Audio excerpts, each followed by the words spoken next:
اعوذ باللہ من الشیطان الرجیم بسم اللہ الرحمن الرحیم الم تر الی الذین یزعمون انہم آمنوا بما انزل الیک وما انزل من قبلک یریدون ان يتحاكموا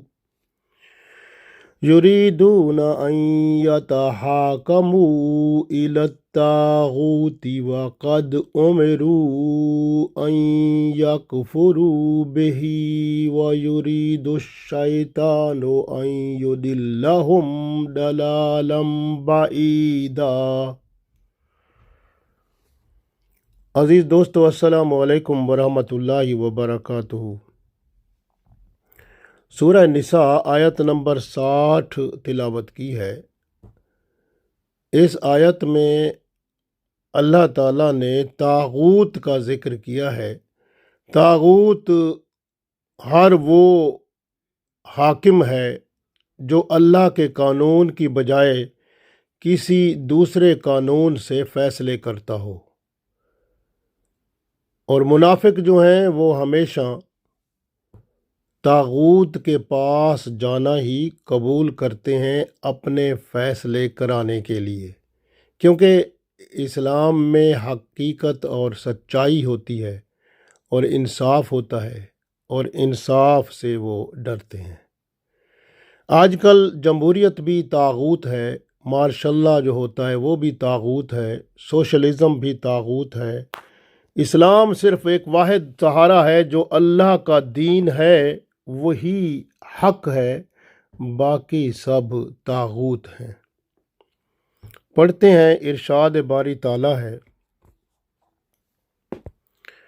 الم تری الی الذین، الم تری، کیا آپ نے نہیں دیکھا، الی الذین، ان لوگوں کو، کیا آپ نے ان لوگوں کو نہیں دیکھا، یزعمون، جو دعویٰ کرتے ہیں، انہم، کہ وہ، آمنو، کہ وہ ایمان لے آئے ہیں، بما انزل الیک، جو آپ صلی اللہ علیہ وسلم پر نازل کیا گیا اس پر ایمان لے آئے ہیں، یعنی قرآن پاک پر وہ ایمان لے آئے ہیں۔ دعویٰ تو یہ کرتے ہیں،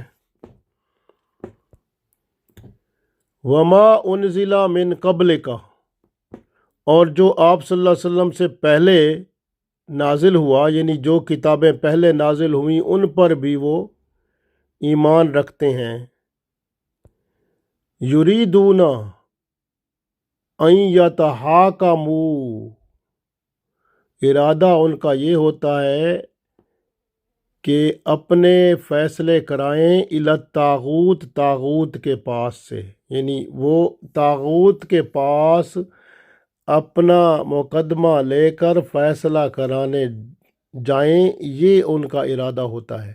وقد امروا، اور بلکہ ان کو یہ حکم دیا گیا تھا، ان یکفروا بہ، کہ وہ طاغوت کو نہ مانیں، اس کا انکار کریں۔ یہ تو ان کو حکم تھا کہ اس کے پاس نہ جائیں، لیکن وہ جاتے ہیں۔ اس کا اللہ نے فرمایا، وَيُرِيدُ الشَّيْطَانُ، اور شیطان تو چاہتا ہے، ان یضلہم، کہ ان کو گمراہ کر کے، ضلالًا بعیدا، بہت دور تک لے جائے۔ پھر پڑھتے ہیں، ارشاد باری تعالیٰ ہے، الم تر الی الذین یزعمون انہم آمنوا بما انزل الیک وما انزل من قبلک یریدون ان یتحاکموا الی الطاغوت وقد امروا ان یکفروا بہ ویرید الشیطان ان یضلہم ضلالا بعیدا۔ تو اللہ تعالیٰ نے ارشاد فرما دیا، کیا آپ نے ان لوگوں کو نہیں دیکھا جو دعویٰ کرتے ہیں کہ وہ ایمان لائے ہیں اس پر جو آپ صلی اللہ علیہ وسلم کی طرف نازل کیا گیا ہے، اور آپ صلی اللہ علیہ وسلم سے پہلے جو نازل کیا گیا تھا اس پر بھی وہ ایمان لاتے ہیں، مگر وہ چاہتے ہیں کہ اپنا مقدمہ طاغوت کے پاس لے جائیں، حالانکہ انہیں حکم دیا گیا تھا کہ وہ